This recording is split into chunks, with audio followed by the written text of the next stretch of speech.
Hello everybody, this is Jeffrey GT7 and welcome to the episode. In this episode, we're going to be doing a request run, which is going to be the Bach Mono at the 1 hour endurance race at Trail Mountain. So in this episode, I'll be showcasing on where to find the car. I'll be also showcasing the options for this race, the fuel and the tire wear. Also, I'll be showcasing my strategy for this race and the parts you'll need for this car, and hopefully this particular setup will help you out to get you a win in the 1 hour endurance race at Trail Mountain. So without any further ado, let's go ahead and jump into the episode. So the first thing we're going to be covering is going to be, of course, on how to find the car. You can actually either win this car for free, or you can just simply get one at Brand Central. So they're just right there. It's going to cost you about 240,000 credits. In this particular race, there really isn't that much to really worry about on parts per se.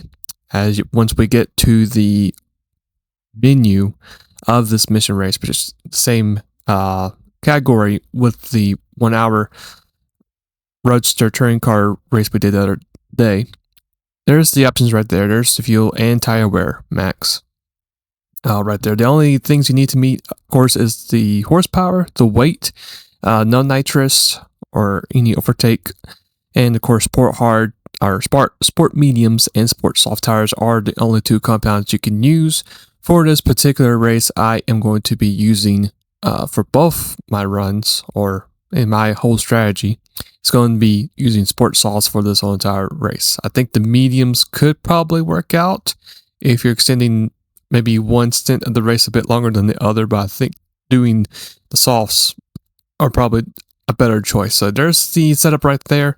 I do recommend going to go ahead and put in that fully customized suspension on the car as well. There are the particular setups I have, and of course the racing transmission could also be a very important key part as well to add to the car, because it doesn't really affect your horsepower or anything like that. For the other part of the list, all I did add was increased bi-rigidity with the complete racing brake and brake pedals or pads, and that's going to be it for the particular setup. Now, with the transmission and with the brakes, this is going to pretty much give you a much better feel and a much better advantage over the rest of the AIs. I think the AIs are racing with possibly a regular transmission, I think, or maybe a manual transmission. And I think for the brake pads, I don't think they're using racing brake pads. I think they're using either stocks or just sport brake system. But for our first lap, as you can see, the first turn, we just gained a huge amounts of time on the AI in front of us.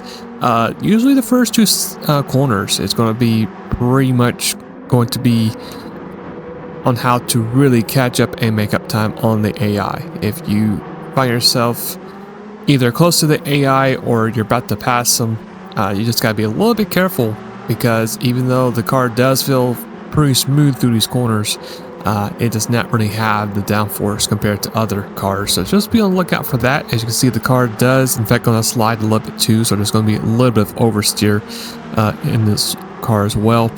Later in the race, I will showcase my hot lap just to give you an idea basis on where to brake, when to coast, when to get back on the throttle, and all the braking points, which hopefully will help you out too.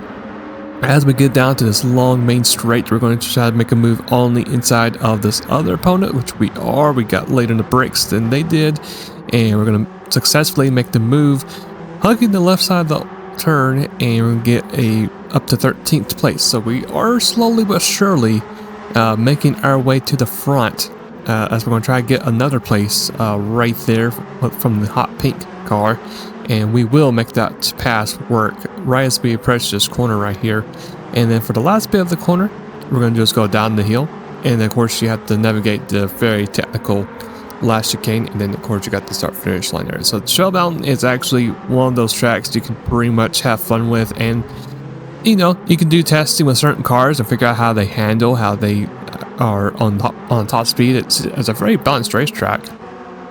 In my opinion, because it's got basically everything you need for you to test cars. You got long straightaways, you got mid-speed corners, low-speed corners.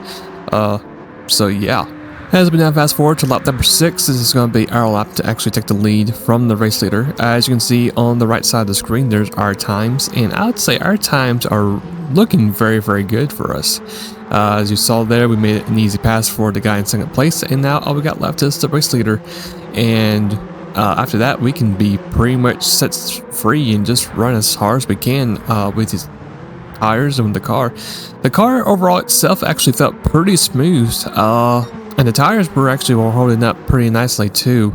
It's just the fact that if you just get yourself some clean air, that really is a pretty big, huge difference. If you do have clean air in front of your nose. As we make it through the other part of the long straight, we are just catching the race leader, but I think the corners is really helping us a lot to catch the main race leader. So as we head down the hill, we're going to get a little bit of slipstream, and of course, since we got the racing brakes, we're going to brake a little bit later than he can. We're going to dive into the inside. We're going to be side by side. We're going to get back on the throttle just slowly but surely, having that good traction, and then we're going to squeeze out the leader and just barely take the lead right then and there. And from that point on, we just basically just set sail. Fast forward to lap 12. It's going to be our first one of 2 pit stops laps. So we're going to come in pit road, and we're going to go ahead and also get ourselves a new set of sports sauce. And you get to see the gap between ourselves and P2. It is massive. So we were able to really, putting down some very good quick lap times, and just mainly got away from everybody on the track. And as you actually go ahead and progress to the race, you will encounter a lot of AI back markers. So just keep that in mind too, just to be careful when to pass them. Hopefully, if you win and you are able to catch up the AIs, hopefully it'll be on a long straightaway, or hopefully it'll be a turn where they go way off wide into a corner, and you can use the more preferred line. That way you can make your passes a lot simpler and easier. So we're gonna go ahead and refill our car 100% fuel and get ourselves sport soft tires. And as we leave off pit road, we're gonna go ahead and now fast forward to our next pit lap, which is going to be 25. Now we're going to coast just a little bit. We went ahead and wasn't too good on our fuel saving this time around. I think it probably could have been a little bit easier on the revs, maybe. Other than that, well, we did a very decent, good job in our second set. Now we did pick up a 1.5 second penalty. So once we actually do leave the pit road, we'll leave pretty slow from leaving the pits. But for our run, we ourselves are in pit road, so is the guy in second place. Now the guy in second place, he is currently, I think, either a lap down or about to be a lap down. I think for the second time, I believe. So this has been a very good run. Actually, it's the first time he's about to be put a lap down. So we went ahead and refill our car of fuel just enough to get by, matching up with the timer. And as you see, we're going to go ahead and serve that penalty. Fast forward to lap 30. This is going to be our official hot lap for this race. So I'm going to let you guys watch this hot lap, see what the car is doing, try to figure out when to brake, when to get back on the power, and I'll be right back to finish up the rest of the episode.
All right, so as we finish up that lap, we're going to go ahead and move our fuel map to number 6 because I know for sure we are not going to make it around with fuel. So we did manage to run out of fuel. We're going to go ahead and pretty much do a celebratory swing of the car back and forth.